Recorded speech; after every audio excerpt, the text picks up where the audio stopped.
Shalom anak-anak muda dikasih Tuhan. Hari ini kita akan belajar tentang firman Tuhan. Sebelumnya mari kita akan berdoa bersama-sama. Mari kita akan berdoa. Bapa yang baik, Bapa yang kami sembah di dalam nama Tuhan Yesus Kristus, kami bersyukur buat kasih kemurahan Tuhan yang Tuhan limpahkan dalam hidup kami di sepanjang hari ini. Kami boleh memuji, menyembah Tuhan. Dan sekarang kami akan belajar kebenaran firman-Mu. Roh Kudus menolong kami sehingga kami boleh menangkap kebenaran firman-Mu, terlebih melakukannya, mempraktekannya dalam hidup kami. Terpuji Engkau Tuhan. Kami siap belajar kebenaran firman Allah di dalam nama Tuhan Yesus Kristus. Haleluya. Amin. Saya berharap setiap kita sedang dalam kondisi yang sehat, yang baik. Tantangan demi tantangan sedang kita menangkan, bahkan kehidupan yang baru sedang kita jalani. Saya berdoa setiap kita ada dalam perlindungan anugerah Tuhan. Teman-teman, saya selalu terkesan dengan orang-orang tua yang mau berjuang, bekerja. Ada yang penuh waktu, ada yang separuh waktu, ada yang sekuat tenaga mereka, tetapi mereka masih tetap bekerja. Mereka tidak mau menjadi beban bagi orang lain. Hari ini kita akan belajar tentang hal-hal ini. Orang-orang yang gigih, orang yang berjuang untuk mencapai apa yang dia harapkan, tetapi dia tetap melibatkan Tuhan, bahkan tidak melupakan Tuhan. Steadfast, kita akan belajar hal ini bersama-sama. Alkitab mencatat kisah seorang yang luar biasa. Dia hidup di zaman yang tidak mudah, tetapi dia menjadi orang yang hebat di zamannya. Kita akan membuka di dalam Yosua pasal 14 ayat 6 sampai 15. Saya akan membaca buat kita semua. Bani Yehuda datang menghadap Yosua di Gilgal. Pada waktu itu berkatalah Kaleb bin Yefune orang Kenas itu kepadanya, "Engkau tahu firman yang diucapkan Tuhan kepada Musa abdi Allah itu tentang aku dan tentang engkau di Kades Barnea. Aku berumur 40 tahun ketika aku disuruh Musa hamba Tuhan itu dari Kades Barnea untuk mengintai negeri ini. Dan aku pulang membawa kabar kepadanya yang sejujur-jujurnya. Sedang saudara-saudaraku yang bersama-sama pergi ke sana dengan aku membuat tawar hati bangsa itu. Aku tetap mengikuti Tuhan Allahku dengan sepenuh hati." Pada waktu itu Musa bersumpah katanya, "Sesungguhnya tanah yang diinjak oleh kakimu itu akan menjadi milik pusakamu dan anak-anakmu sampai selama-lamanya. Sebab engkau tetap mengikuti Tuhan Allahmu dengan segenap hati." Jadi sekarang sesungguhnya Tuhan telah memelihara hidupku seperti yang dijanjikannya. Kini sudah 45 tahun lamanya sejak diucapkan Tuhan firman itu kepada Musa. Dan selama itu orang Israel mengembara di padang gurun. Jadi sekarang telah berumur 85 tahun aku hari ini. Pada waktu ini aku masih sama kuat seperti pada waktu aku disuruh Musa. Seperti kekuatanku pada waktu itu, demikianlah kekuatanku sekarang untuk berperang dan untuk keluar masuk. Oleh sebab itu, berikanlah kepadaku pegunungan yang dijanjikan Tuhan pada waktu itu. Sebab engkau sendiri mendengar pada waktu itu bahwa di sana orang enak dengan kota-kota yang besar dan berkubu. Mungkin Tuhan menyertai aku sehingga aku menghalau mereka seperti yang difirmankan Tuhan." Lalu Yosua memberkati Kaleb bin Yefune dan memberikannya lah Hebron kepadanya menjadi milik pusakanya. Itulah sebabnya Hebron menjadi milik pusaka Kaleb bin Yefune orang Kenas itu sampai sekarang ini, karena ia tetap mengikuti Tuhan Allah Israel dengan sepenuh hati. Nama Hebron dahulu ialah Kiryat Arba. Arba artinya ialah orang yang paling besar di antara orang enak. Dan amanlah negeri itu berhenti berperang. Teman-teman, 13 Februari 2013 Tuhan mengizinkan saya menginjakkan kaki di Hebron. Hebron tanah yang luar biasa, tanah yang penuh dengan sejarah. Hari ini Hebron menjadi milik dari 4 agama besar dan mereka sedang ada di sana. Di Hebron ada Gua Makpela. Abraham pernah tinggal di sini. Alkitab mencatat di Mamre, itulah Hebron. Dan pada akhirnya Hebron menjadi tempat Abraham, Sarah, Ishak, Ribka, Yakub dan Lea dikuburkan dan sampai hari ini ada. Ini menjadi satu tempat yang luar biasa. Kenapa? Karena ahli waris leluhur dari bangsa Israel ada di tanah ini. Hebron sekarang menjadi satu kota yang menjadi perebutan tadi saya sampaikan. Tetapi dulu Hebron tanah yang tidak ada yang berani masuk ke sana. Karena Hebron dulunya lah tempat para raksasa tinggal. Ketika 12 pengintai datang ke sana mengintai kota Hebron, 10 orang tawar hati, tidak mungkin kita bisa masuk ke sana karena orangnya tinggi besar, raksasa. Hanya Kaleb dan Yosua yang berkata, kita pasti menang, kita pasti sanggup menaklukkan Hebron. Hebron dulunya terkenal dengan tempat raksasa, tempat suku Enak, orang-orang Arba yang besar. Ada raksasa yang terkenal, ada Sesai, ada Ahinam, dan Talmai. Mereka raksasa-raksasa yang gagah perkasa di sana. Tetapi ada seseorang yang berusia 85 tahun meminta tanah itu. Siapakah dia? Kaleb. Kaleb, ya, dia pria yang berusia 85 tahun. Dia meminta daerah yang dikuasai oleh raksasa, dan itu sesuatu yang luar biasa.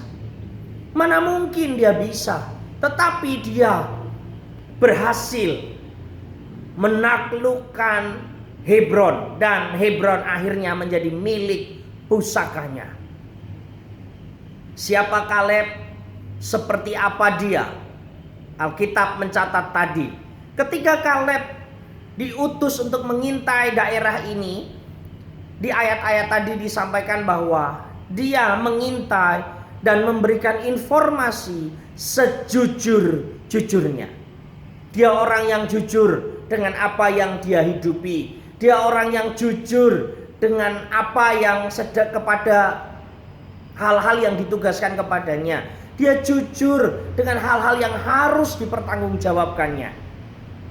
Bukan hanya jujur, Kaleb yang tua itu, dia orang yang sepenuh hati, all out.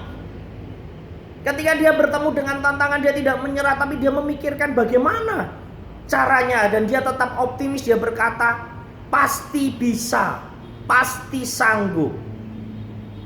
Kaleb yang tua itu, dia setia.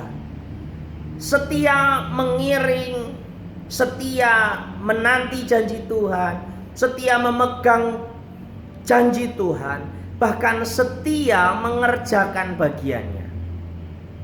Dia seorang yang luar biasa, berjiwa penakluk. Daerah yang penuh dengan raksasa, dia taklukkan. Dia rebut apapun yang dia hadapi. Dia gigih, tetapi dia bukan pribadi yang sombong. Dengan segala pencapaian yang dia dapat, di ayat yang ke-10 dari Yosua 14 ayat 10, dia mengakui bahwa jadi sekarang sesungguhnya Tuhan telah memelihara hidupku. Dia mengakui bahwa Tuhanlah yang memelihara hidupnya.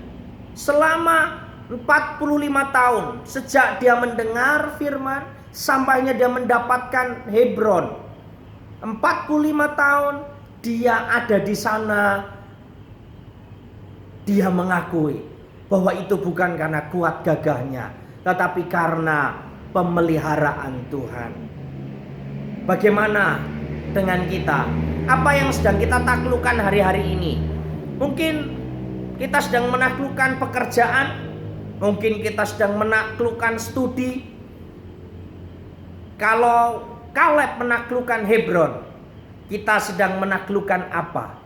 Dan apa yang menjadi respon kita? Apakah kita sedang seperti Kaleb, menjadi orang-orang yang jujur? Apakah kita sedang seperti Kaleb, kita menjadi orang yang all out? Apakah kita menjadi seperti seorang Kaleb, seorang yang setia dan gigih berjuang? Apapun yang sedang kita hadapi, cita-cita apa, harapan-harapan apa yang sedang kita impikan untuk terjadi, apakah kita sedang melakukan bagian kita? Tuhan pasti menolong, ya, yakin Tuhan pasti menolong. Tetapi Tuhan menolong orang-orang yang sedang bekerja, Tuhan menolong orang-orang yang mau bergerak, Tuhan menolong orang-orang yang sedang melakukan bagiannya. Kalau kita sedang mencari pekerjaan, apakah kita hanya gelundang-gelundung di rumah? Mari berusaha sebaik mungkin, berjuang sebaik mungkin. Saya terus mendorong kita untuk melakukannya. Saya tahu anak-anak muda, kalian orang-orang yang kuat, orang-orang yang punya tenaga yang luar biasa. Kalian orang-orang yang kreatif. Saya yakin kalian sedang mengerjakan banyak hal. Dan kalau engkau sedang mengerjakan itu, percayalah Tuhan ada di sana. Tuhan sedang menemanimu. Tuhan sedang ada bersamamu. Tuhan sedang mengerjakan dan turut bekerja dalam segala proyek yang baik, yang benar, yang sedang engkau kerjakan. Kolose 3 ayat 23 berkata, kerjakan segala sesuatu. Apapun juga yang kamu perbuat, perbuatlah dengan segenap hatimu. Apapun yang sedang kita kerjakan hari-hari ini, mari kerjakan dengan sepenuh hati. Mari kerjakan dengan sekuat tenaga, dengan sekuat pikiran kita, kemampuan kita. Saya selalu berkata, apa yang bisa saya lihat dengan mata, pasti saya bisa kerjakan. Kenapa? Karena ya bisa terlihat dengan mata, pasti bisa dikerjakan. Tidak bisa belajar, tidak sanggup mencoba, mencari cara bagaimana mengerjakannya. Pengkhotbah ayat 9, pasal 9 ayat yang ke-10 juga berkata, segala sesuatu yang dijumpai tanganmu untuk dikerjakan, kerjakanlah itu sekuat tenagamu. Kalau kita menjadi seorang karyawan, mari jadilah karyawan yang baik, yang tidak datang terlambat, yang selalu mengerjakan tepat waktu, bahkan mengerjakan lebih extra mile, mengerjakan apa yang seharusnya selesai lusa, sudah kita selesaikan hari ini. Menjadi orang-orang yang gigih mengerjakan segala sesuatu. Di dalam studi, saya yakin banyak teman-teman yang sedang berjuang. Selamat buat teman-teman yang sudah menyelesaikan studinya, pendadaran, skripsi, tesis, bahkan yang sudah lulus, mencari pekerjaan. Selamat menikmati anugerah Tuhan di sana. Selamat menikmati tuntunan Tuhan dalam step-step berikutnya. Jadilah orang-orang tidak mudah menyerah dalam hidup ini. Jadilah orang-orang yang juga mengerti. Seperti halnya Kaleb. Kaleb bisa menaklukkan raksasa. Kaleb bisa menerima Hebron karena dia berjuang. Tetapi dia mengakui, jika aku ada hari ini, itu adalah pemeliharaan Tuhan. Jadilah anak-anak muda yang memiliki jiwa seorang penakluk, tapi jujur, menjadi seorang yang all out, menjadi seorang yang setia dan tetap tahu bersyukur kepada Tuhan. Biar dunia melihat perbuatan kita yang baik, dan biarkan dunia memuliakan Tuhan karena mereka melihat sikap hidup kita yang baik, dan hidup kita akan berdampak menjadi teladan bagi banyak orang. Selamat menikmati anugerah, kekuatan, kemenangan dari Tuhan. Biar kekuatan itu berlimpah-limpah dalam hidup setiap kita. Tuhan Yesus memberkati kita semua. Mari kita akan berdoa. Bapa, kami bersyukur buat kebenaran firman Allah. Biar itu menolong kami untuk kami mengerti bahwa sesungguhnya Allah bekerja bersama-sama dengan kami. Apa yang sedang kami kerjakan, apa yang sedang kami lakukan, Allah ada di sana.